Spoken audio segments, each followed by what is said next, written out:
has never been true, mainly because it is now finally December. Oh man, cannot wait to say goodbye to the year 2020. You will not be missed. Hey, my name's Liz.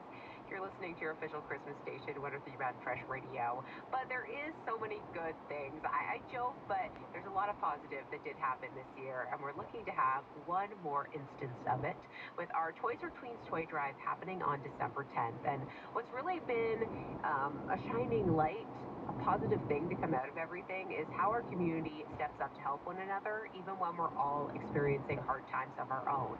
So our Toys for Tweens toy drive, it is December 10th to support the Salvation Army. If you could donate, that would be so appreciated, and it would go such a farther way than you could ever imagine. So on that day, Kim, Mark, and Ian will be doing a mega shift from 5:30 a.m. to 5:30 p.m., and you can donate virtually online through our website, but you can also donate donations for our Toys for Tweens toy drive, physical ones.